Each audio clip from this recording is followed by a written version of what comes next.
আসসালামু আলাইকুম রহমতুল্লাহি ওয়া বারাকাতুহু। আমি মেহেদি স্যার, কারিগরি কম্পিউটার প্রশিক্ষণ কেন্দ্র হবিগঞ্জ আইটি ইনস্টিটিউটে আপনাদের জন্য আমি নিয়মিতভাবে ক্লাস নিয়ে আসছি। আজকে হচ্ছে প্রিপজিশনের দ্বিতীয় নাম্বার ক্লাস। এই 4 থেকে 5 মিনিটের ভিডিওটি আপনারা দেখেন, খুব সহজে আপনারা বুঝে যাবেন। চলুন কথা না বাড়িয়ে আমরা আমাদের মূল ক্লাসে চলে যাচ্ছি। তবে আমার চ্যানেলটি আপনারা একটু সাবস্ক্রাইব করে দিবেন। এতটুকু কাজের জন্য আমার ভিডিও বানাতে প্রচুর আগ্রহ হয়ে যাবে। চলুন আমরা আজকে প্রিপজিশন নিয়ে কথা বলি। আমি গতদিন কিন্তু বলেছিলাম প্রি অর্থ পূর্ব, পজিশন অর্থ অবস্থান।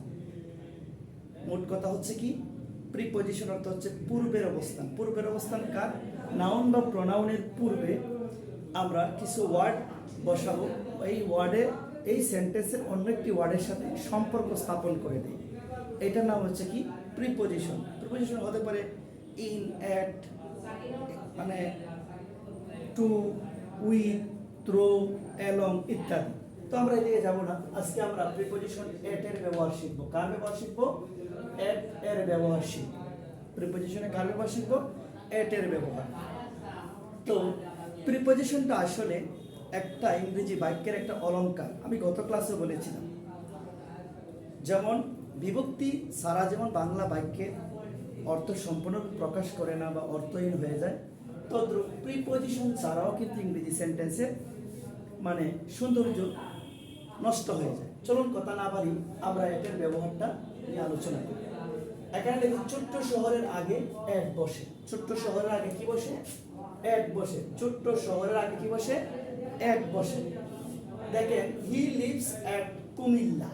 কুমিল্লা একটা ছোট শহর, এর আগে কি বসছে? অ্যাট বসছে। He lives at Comilla. এখানে অ্যাটটা হচ্ছে কি, একটা প্রিপজিশন। তাহলে আমরা যে কোনো ছোট শহরে যদি বাস করি বা ছোট শহরের কথা বলি বা ছোট শহরের নাম নিয়ে একটা সেন্টেন্সে, তাহলে এর আগে আমরা কি দিব? অ্যাট দিব। কি দিব? অ্যাট। তো 2 নম্বর যে বিষয়টা হচ্ছে, রুলসটা হচ্ছে নির্দিষ্ট সময় যা কখনো পরিবর্তন হতে পারে না, তার আগে কি বসে? অ্যাট বসে। দেখেন, নির্দিষ্ট সময় যাহা কখনো পরিবর্তন হয় না, তার আগে কি বসে? অ্যাট বসে। যেমন, হি কাম অ্যাট 6 AM। তিনি সকাল 6টায় আসলেন। তিনি সকাল 6টায় আসেন অথবা আসলেন। তাইলে হি কাম at 6 AM। এখানে নির্দিষ্ট করে বলা হয়েছে উনি সকাল 6টায় আসলেন বা 6টায় আসছেন বা আসলেন। এই যে নির্দিষ্ট কথাটা বা নির্দিষ্ট সময়টা, এটা কিছু পাছায় না, কিছু আগায় না, পরিবর্তন হয় নাই। এই সময়ের আগটাতে কি বসলো? নির্দিষ্ট সময়ের আগে, যা পরিবর্তন কখনো হয় না বা হবেও না, এর আগে কি বসে? অ্যাট বসে। তাহলে রুলসটা হচ্ছে নির্দিষ্ট সময় যা কখনো পরিবর্তন হতে পারে না, তার আগে কি বসে? অ্যাট বসে। হি কাম অ্যাট 6 AM। এই হলো তোমাদের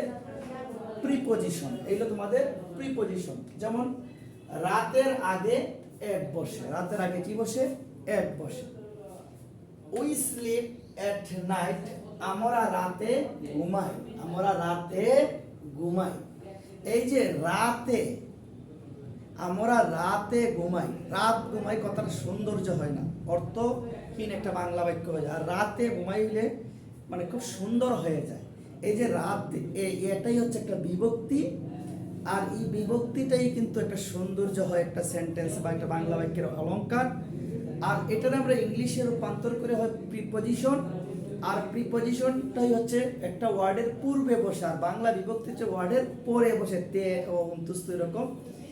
আর প্রিপজিশনটা হয় একটা ওয়ার্ডের পূর্বে। আমি গত ক্লাসে খুব সুন্দর করে বলেছিলাম। এখন রাতের ইংরেজিটা হচ্ছে নাইট। তাহলে নাইটের আগে কি বসবে? একটা প্রিপজিশন বসবে। তাইলে উই স্লিপ অ্যাট নাইট। তাইলে এই একটা হচ্ছে কি? একটা প্রিপজিশন। এখন এই যে একটা প্রিপজিশনটা বসছে, এটা এই রুলসের বেলায় রাতের আগে অ্যাট বসে। আচ্ছা, আরেকটি মজার বিষয় হইল যে দুটি স্থান যদি থাকে, এর বেলায় কিন্তু প্রিপজিশন অ্যাট বসে, আবার ইনও বসে।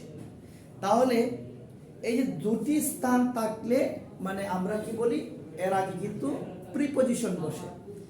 একটির আগে কি বসে, অ্যাট বসে, আর একটির আগে কি বসে, ইন বসে। তাহলে বড় স্থানের আগে কি বসে, অ্যাট বসে, আর ছোট্ট স্থানটির আমাদের ছোট্ট স্থানটির আগে কি বসে, অ্যাট বসে, আর বড় স্থানটির আগে কি বসে, ইন বসে। যেমন আমি গত ক্লাসে বলেছিলাম কি, ইন চিটাগং, কি বলেছিলাম, in Chittagong, he lives in Chittagong, he lives in the Chittagong, সে চিটাগাংয়ে বাস করে, বড় স্থান চিটাগাং। আর এই ক্লাসে আমি বলেছি কি, he lives at Comilla, Comilla একটা ছোট স্থান, এর আগে কি বসে, অ্যাট বসে। তাইলে একটি সেন্টেন্সে যদি আপনাদের কোনো এক জায়গায় রিডিং পড়েন, যদি তাকে দুটি স্থান, তাহলে আপনারা কি করবেন, বড় স্থানের আগে কি দিবেন, ইন দিবেন, আর ছোট স্থানের আগে কি দিবেন, অ্যাট দিবেন। তো আশা করি আপনারা আজকের এই ক্লাসে প্রিপজিশনের অ্যাটের ব্যবহার খুব সহজে বুঝে যাবেন। আপনারা এই ক্লাসটি মানে স্ক্রিনশট দিয়ে রাখতে পারেন। এই স্ক্রিনশট দিয়ে রাখলে হবে কি, আপনারা কাগজে কলমে লিখে লিখে আপনারা প্র্যাকটিস করতে পারবেন। এই প্রত্যাশা রেখে কিন্তু আমার ভিডিওটা এখানে শেষ করেছি। আসসালামু আলাইকুম।